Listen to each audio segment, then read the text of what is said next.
Well, Penina Karibe is in Chad following the Sudanese refugee crisis. Hi there, Penina. What is the latest on the Sudanese refugees in Chad?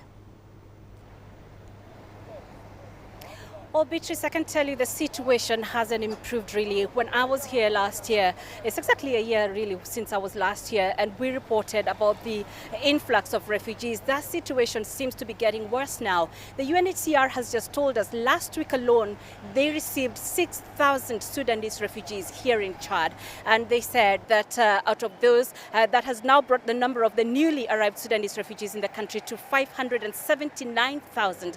Out of those, Beatrice, the UNHCR says they have moved 45% to what they're calling organized settlements. These really are what we would call refugee camps, but they're calling them settlements because they have tried to organize them, give them resources to try and make them live a life that has some dignity. But also there's a constraint here when it comes to funding, because UNHCR says they have only received 4% of the total amount that they had agreed on with donors for the refugee response plans. And so what that means is that the reaction may not be happening as quickly as they may want to. And when I talk about reaction, Beatrice, really I'm talking about taking these refugees from the border points and settling them into the settlements.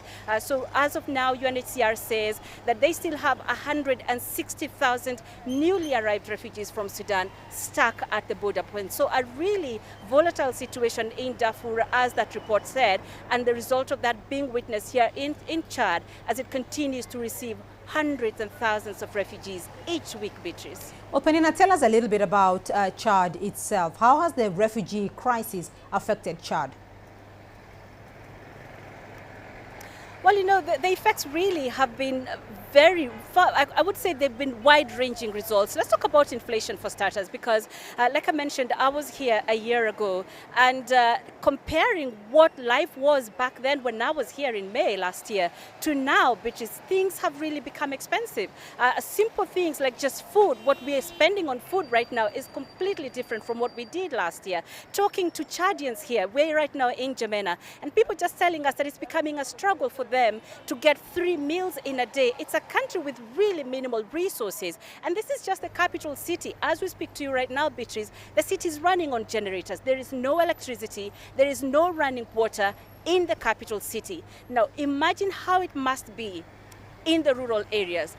In far-flung places such as the eastern part of Chad, these are places where infrastructure is almost non-existent. And so these refugees are coming to find a host community that is already overstretched in terms of resources.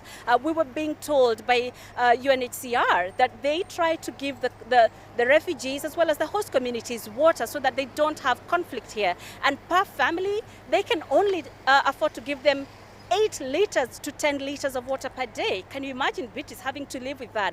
The harsh temperatures here, right now as I speak to you, it's only 11, it's 40 degrees Celsius. So very harsh conditions for a community that is having to survive with very minimal resources. And then on top of that, they have to welcome these people into their land, to have to share those resources with them. A really fragile situation.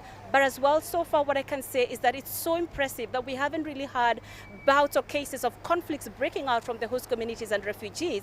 They have managed to create this nice symbiotic relationship that they share the little that they have, and the UNHCR going out of its way, Beatrice, to ensure that that relationship does not break in any way.